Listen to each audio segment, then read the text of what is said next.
Hari demi hari, waktu demi waktu berjalan.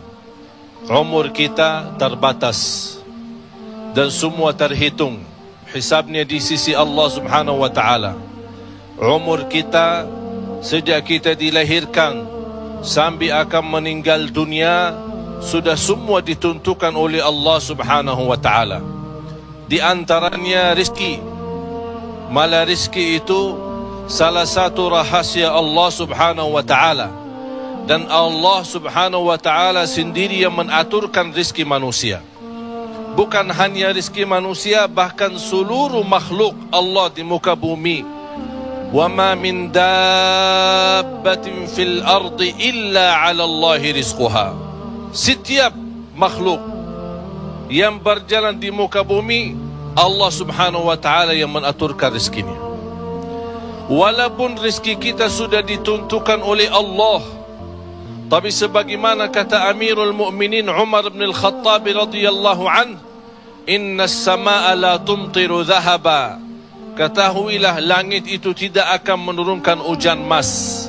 Walaupun rezeki kita sudah ditentukan dan ditakdirkan oleh Allah Subhanahu wa ta'ala, tetap kita punya kewajiban untuk berusaha. Allah Subhanahu wa ta'ala menerangkan banyak di dalam Al-Quran, فَإِذَا قُضِيَتِ الصَّلَاةِ فَانْتَشِرُوا. Bergeraklah, berjalanlah, berikhtiarlah, berusahalah. فَانْتَشِرُوا فِي الْأَرْضِ وَابْتَغُوا مِنْ فَضْلِ اللَّهِ. Carilah karunia Allah, anugerah Allah, rizki Allah.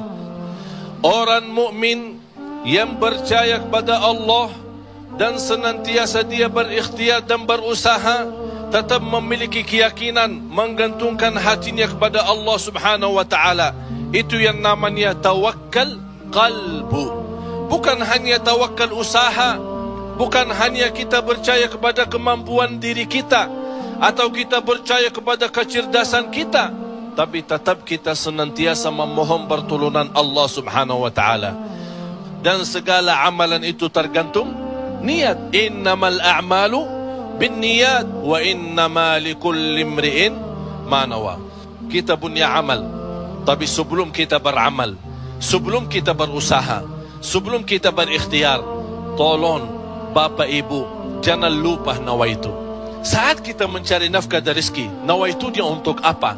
Jadikan rezeki itu adalah jembatan yang membawa kita mendapatkan ridha Allah, jembatan membawa kita masuk surga Allah. Itulah nawaitu. Hal-hal kecil dengan nawaitu bisa menjadi besar di sisi Allah Subhanahu wa ta'ala. Ada orang nawaitu, dia mencari nafkah dan rezeki. Begitu dia mendapatkan rezekinya, dia nawaitu untuk memenuhi hak-haknya, kewajibannya terhadap istrinya, kewajiban terhadap anaknya. Sampai Rasul bersabda, sampai seorang suami suapin istrinya diberikan pahala sedekah. Coba bayangkan. Berarti nawaitu itu sangat berarti. Oleh kerana itu Bapak Ibu jangan tinggalkan nawaitu. Di mana anda berada, apa urusannya, mau kemana, tolong dihadirkan nawaitu. Karena dengan niat, disitulah akan kita sama-sama mendapatkan petunjuk Allah Subhanahu wa ta'ala.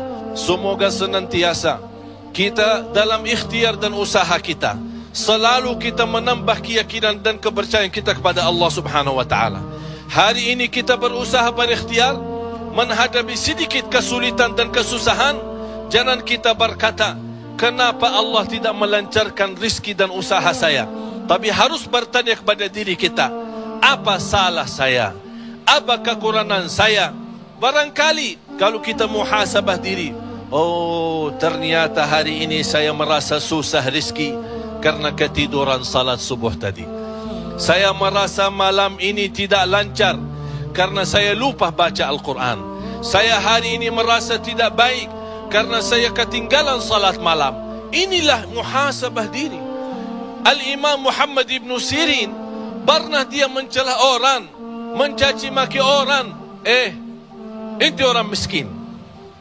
Orang itu tersinggung. Kata Imam Muhammad ibn Sirin, saya menunggu ucapan saya ini, menunggu akibahnya, menunggu balasannya 40 tahun. Coba bayangkan, hanya satu ucapan dia takutin, dia fikirkan, apalagi perbuatan. Bapak Ibu, berapa banyak perbuatan kita salah, berapa banyak kita melanggar aturan Allah, berapa kali kita menjauhkan diri dari perintah Allah, padahal kita semua hafal. Wa man yattaqillaha yaj'al lahu makhraja. Barang siapa yang takwa kepada Allah, akan Allah jaminkan diberikan jalan keluar dari segala kesusahan, dari segala kesempitan. Berarti kalau kita berdoa, kita berikhtiar, kita berusaha, tapi masih kita menghadapi kesusahan dan kesulitan, pasti ada sesuatu yang tertinggal.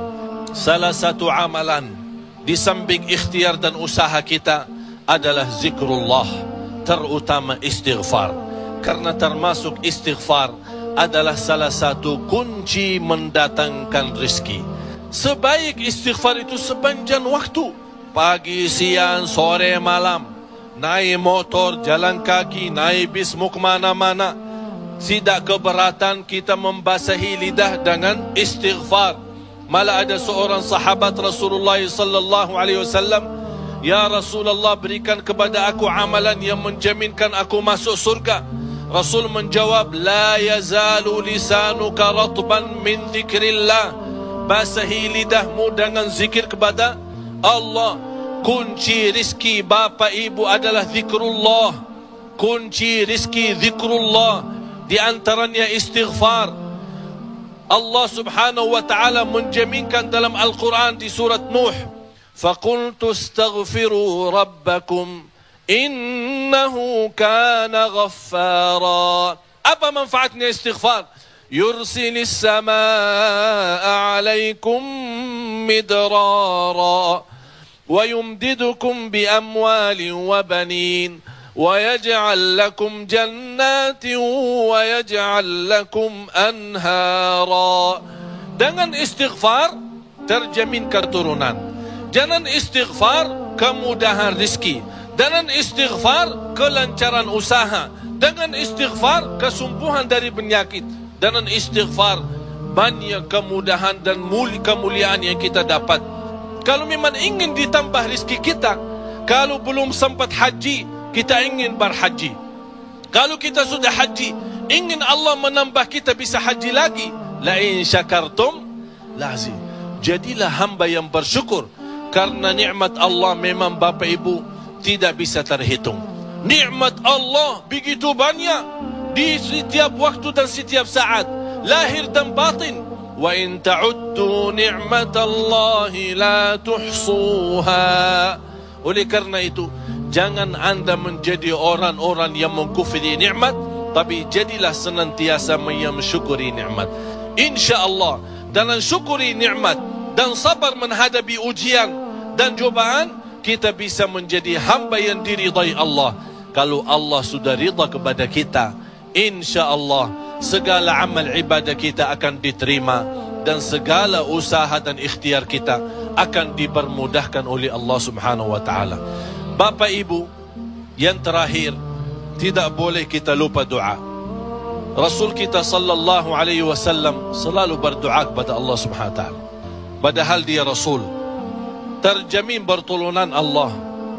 Senjata orang mukmin adalah doa, dan pintu langit bisa dibuka dengan doa, dan doa itu kapan saja dan bisa sampai kepada Allah tanpa waktu dan tanpa batas. Selama kita masih berdoa kepada Allah, selama masih kita memohon kepada Allah, Allah akan senantiasa mendengar doa kita.